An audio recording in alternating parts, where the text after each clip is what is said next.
98% ঋণী হওয়া, 5টি ডুবতে বসা ব্যাংকে এক করে তৈরি হলো নতুন ব্যাংক। কিন্তু আপনার জমানো টাকা কি এবার ফেরত পাবেন, নাকি সংকট আরও বাড়বে? কাগজে কলমে নতুন একটা ব্যাংক তৈরি হয়েছে, কিন্তু পেছনের গল্পটা বেশ ভীতিজনক। খেলাপি ঋণ, ক্যাশ টাকার সংকট আর মূলধন ঘাটতিতে জর্জিত 5টি ব্যাংককে টিকিয়ে রাখতে শেষ পর্যন্ত সেগুলোকে এক করে দেওয়া হয়েছে। বাংলাদেশ ব্যাংকের তদন্তে উঠে এসেছে, এই ব্যাংকগুলোর অবস্থা এতটাই খারাপ ছিল যে এগুলোকে আলাদাভাবে বাঁচিয়ে রাখা অসম্ভব হয়ে পড়েছিল। এখন প্রশ্ন হচ্ছে, শুধু নাম বদলালেই কি এত বড় সংকট কাটবে? একটি ব্যাংক তখনই চলে যখন তার দেওয়া ঋণ সময় মতো ফেরত আসে, কিন্তু এই 5 ব্যাংকের ক্ষেত্রে হিসাবটা উল্টো।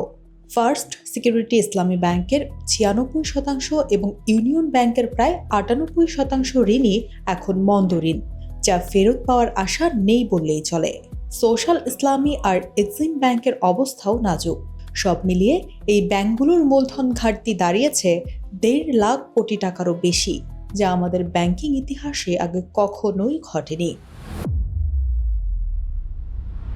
এই সংকটের সবচেয়ে বড় ভুক্তভোগী সাধারণ মানুষ। অবসর নেওয়া স্কুল শিক্ষক যখন নিজের পেনশনের টাকা তুলতে ব্যাংকে গিয়ে খালি হাতে ফেরেন, কিংবা প্রবাসী যখন মরুভূমির গরমে কষ্ট করে জমানো টাকা বোনের বিয়ের জন্য তুলতে পারেন না, তখন সংকটের আসল রূপটা চেনা যায়। গ্রাহকদের এই হাহাকার আর ব্যাংকের উপর থেকে বিশ্বাস উঠে যাওয়াটাই এখন সবচেয়ে বড় চ্যালেঞ্জ। পরিস্থিতি সামাল দিতে সরকার ও কেন্দ্রীয় ব্যাংক মিলে সম্মিলিত ইসলামী ব্যাংক পিএলসি নামের নতুন রূপরেখা তৈরি করেছে। এই ব্যাংকের মূলধন ধরা হয়েছে 35,000 কোটি টাকা, যার বড় অংশ দিচ্ছে সরকার।